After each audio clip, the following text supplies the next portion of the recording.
Arrow Season 6 premiere, Fallout. This was a pretty good season premiere. I think they did a fairly decent job kind of building up the suspense, like who lived and who died, that sort of thing. I would have preferred it if they kind of kept it a mystery. Like, I would have loved to have just seen it kind of just go in order and then we did the time skip. And that's just a personal preference, because honestly, going into this season, I didn't want to know a single thing about who lived and who died or who was in what condition or anything like that. I was like, I just don't know who they will or will not kill off. I'll just wait and see what happens. So I really had no idea the situation of anything. I don't know who the main villain is. That's always out there, ahead of time. So I'm sure I could just look that up. But I didn't want to know, any of this information. So going into this episode, I was like, okay, they do the recap for the last season, and then it instantly skips to 5 months later. Of course, we see Oliver, and then we get to see Diggle, then we see Renee, and then we get to see Curtis. So I was like, okay, so the guys are pretty much all alive. And then as it goes through, we get to see Felicity, they reference Dinah. I was like, alright, so that's happening. And so I was like, alright, well, there are still two people, at least hero-wise, missing, and that's Thea, and then, of course, I want to say her name was Samantha. So the two of them are like the last little mysteries kind of left out there. And then, of course, as things kind of go along, we get to see Oliver interact with his son. And it's like, okay, it's pretty clear the fact that Oliver is still the one that's solely involved in, suddenly this kid's mom isn't around. She's definitely gone. And, of course, we have that happen, and that, plays out later in the episode. But we also find out that Thea is currently in a coma. And I like the way they did that, because I was like, man, that really sucks. Because, like I said, not looking up the information, I was like, wow, they actually, they killed off Thea. So, they go through and they kind of make it seem that way, that she's actually gone. And then we see her at the end of the episode, and it turns out she is alive, she's just in a coma. We also get to see that Slade is kind of full-on normal. He is not insane, super crazy Deathstroke anymore. He's just normal dude, Slade Wilson, looking for his son, who may or may not become a villain in the future. It depends what they decide to do. But yeah, I was like, okay, that's very interesting. I did not expect Slade to show up, like during the present. And we actually see that he's kind of cool, like him and Oliver are right. And he even gives them advice. It was like, we kind of walk between worlds. We are this alter ego and this person. And now there's this new element of almost being a third person. And that's the father to your son. So I thought that was cool. He gave him a bit of advice, and of course things start to work out a little bit where Oliver's able to talk with his son. It's like, hey, there's a sports game, we can check it out if you want to and stuff like that. So I was like, okay, that's pretty cool. Going through the episode, little things were revealed. Of course, like I said, who's alive, what's going on with Diggle, because I was like, is this some sort of traumatic thing? Is there something that happened after the island that was more recent, that within the 5 months? And it turns out that he basically just can't shoot his gun anymore. It's not that he was like nervous or something weird was going on mentally. Physically, during that like slow motion explosion thing when he helped Felicity get up, because they did the TV thing where she tripped on nothing, during that explosion, there's a part where this debris basically comes in and it like hits him in the arm, and it ruins his arm. Like, he can't aim his gun without shaking. And I was like, wow, that's insane. And they really show it during the part when he's actually in the base by himself in the bunker. And he's like in that hallway spot, and he's going up against one guy, and he's just shooting. He's trying to shoot like straight at him. This guy's just normally walking. It was like the bullets were going through him or something, and he just kept missing. I was like, this is insane. Like, he cannot aim this gun. So I don't know what that means for his character, if he's going to get more, martial arts based or anything like that. But I thought that was very interesting. I don't know, once again, I don't know if that means he's going to kind of change up the dynamic of the team and change his role within it. But he's still, a more than capable fighter, so that could totally be his thing. But maybe he'll just ultimately have to go through training, and maybe it's, it's clear he was hiding that from the rest of the team, and somehow this is the first time that's like ever shown up that he, he missed his shot, but he was like right behind the guy and he missed him. So it was very interesting. I was like, okay, this is definitely some, team dynamic stuff where it's like, this a bit of a shift here. And even what they did with Renee, which was fairly small. Also, he has a new costume, so I doubt he'll be leaving the team like anytime soon, because they made a new costume for him. But when he got shot off the building, and he gets injured and everything, Oliver goes to see him and it's like, hey, I got you another chance to be with your daughter. I was like, these are, at this point they're minor things, because it's just like, hey, here's an idea of something that can happen. But if some of these elements go through, like you have Diggle, technically he could go through physical therapy, I would imagine, at least, although it's been like 5 months, technically you can, still go through the training. So he could get back to normal shape, but in the meantime, he hasn't told anyone the truth or anything like that, and Dinah finds out towards the end. And now with what they did with Renee, he may or may not have the chance to be with his daughter. And who knows if he would even care to still be a part of the team. Like, you know, he's been doing it for 5 months now, but that was mostly because he never had the opportunity to get another case after what happened with him being kidnapped. So it was just interesting. I was like, it's little stuff now, and it's like, you know, hopeful little moments. But it's also like, if this goes through, why still be a hero? Like, he didn't have that, you know, the same level, you know, the same drive. It was mostly because there were no other ways around it. He'd already had his daughter, and he was never a hero. And then when he lost her, that's when Renee ultimately became a vigilante. And it was like, okay, well, if he has her back, won't he just stop again? You know, they're like, so it was very interesting. I was like, that seems like something they could definitely do. And once again, you know, changing up the dynamics. But I love what we got to see. You know, the team working without Felicity early on, and you know, they have like their other resident tech genius, which is Curtis, as Mr. Terrific.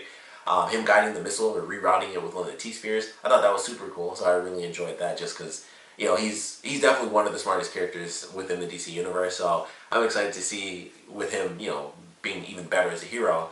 I'm excited to see them utilize him, you know, just more and some of the crazy smart things that he's going to be doing, teaming up with Felicity, and some things he might even be doing beyond what Felicity can do. So looking forward to that. But I enjoyed this. We get to see that Black Siren is actually coming back into the show, so she's going to be a big component.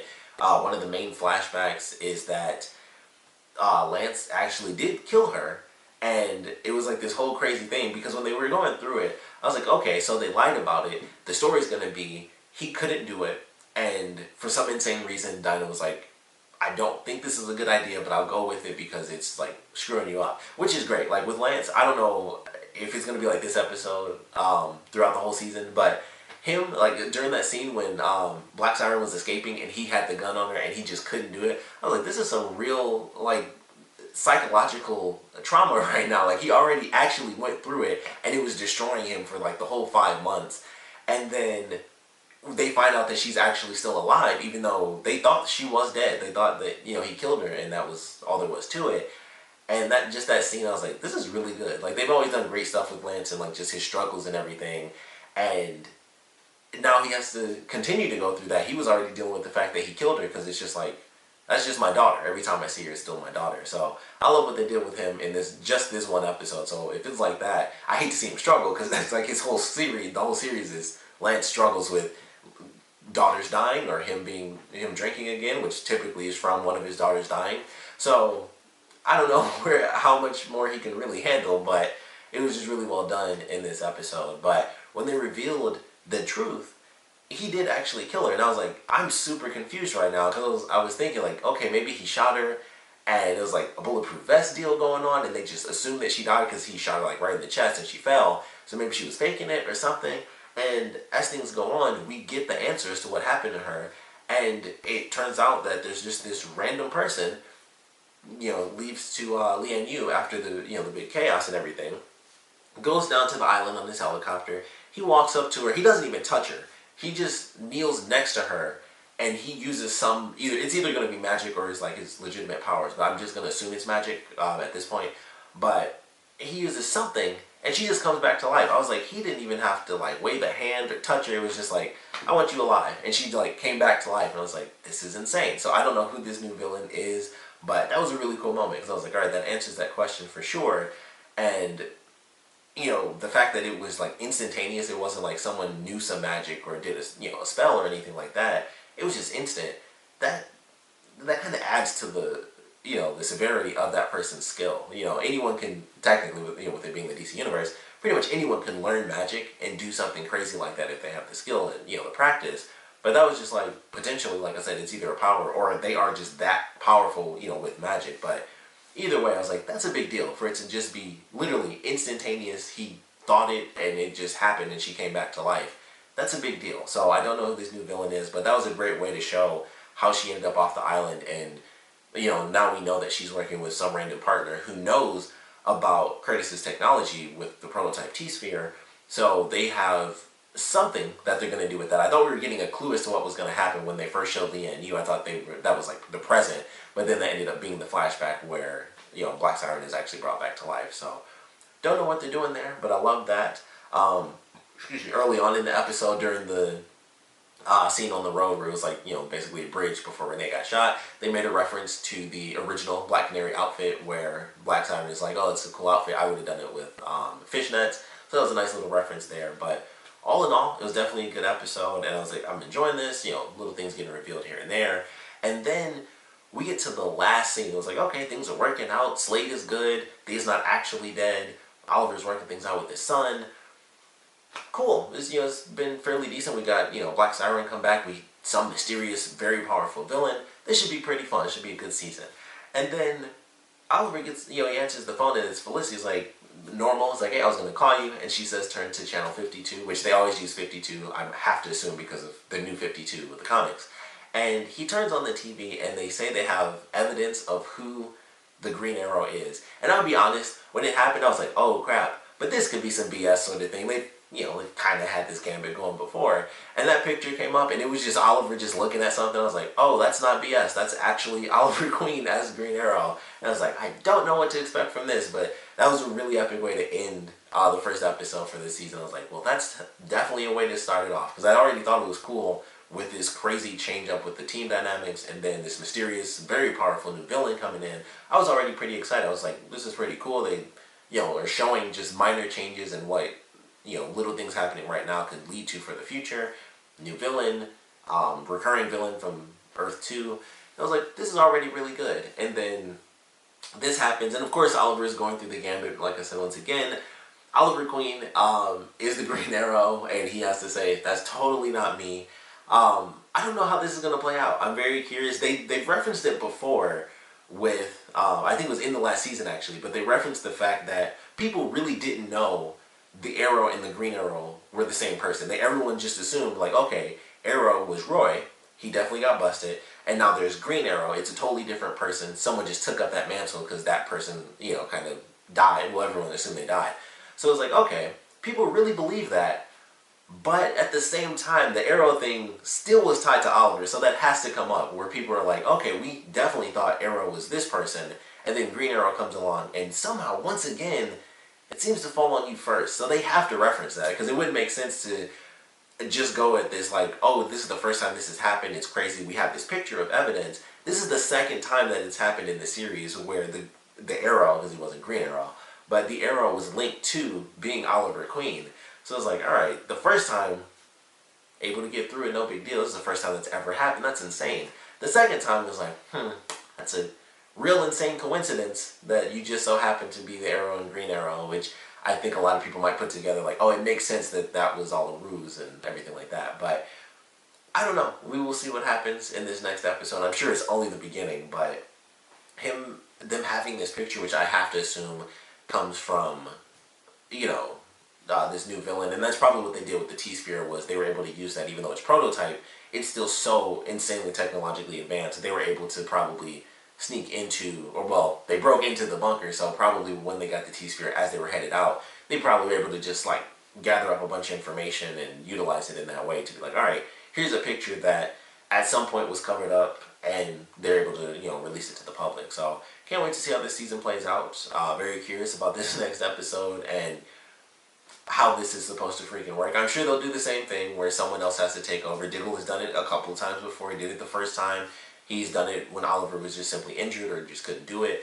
So they've certainly done it before. I think they did it in the last season when Oliver had to be at an event as, Mayor Oliver Queen, and Diggle took over. So they'll probably stick with the same elements in the next episode, although they do show shots of it actually being Oliver within the suit. So of course he still goes out and does it himself, but I'm curious. I'm very excited for this next episode. Great way to, end things off with a really cool cliffhanger. Just like, well, that's a huge change. I wasn't expecting them to, have at the end of the first episode, and certainly not to have twice. I never thought that would have been a thing again, but now he's mayor, and it's the second time, because like I said, the first time was like, holy crap, how did they get out of this? And I was like, that should be impossible for them to get out of this. This is, 2 times you're tied to being a vigilante, the mass vigilante within this city.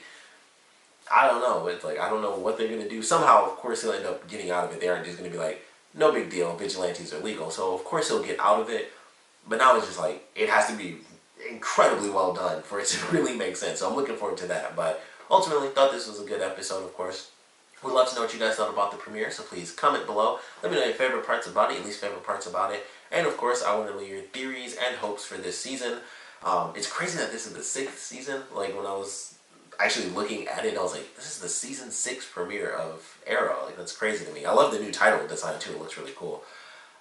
But yeah, like there are lots of things to look forward to. Like I said, I don't know anything about what's to come. Like I don't know who the villain is specifically or anything like that. So I don't have those theories in my mind. But of course, if you know, I don't mind. You know, those are like it's information that's already been put out there. It's comic book characters. So it's like if I want to know everything, I probably could have like done some research myself and I probably would have found it out. So if you already know, I would love to know your theories. But even if you don't, and it's just off of this first episode like me, would love to know your theories for how things are going to go for this season. What do you guys hope to see? Whether it's like, you know, new heroes, new villains, anything like that. Want to know what you guys are looking forward to or expecting for this season. And of course, like I said, I want to know what you guys thought about this episode in general. So please comment below, let me know, and thanks for watching.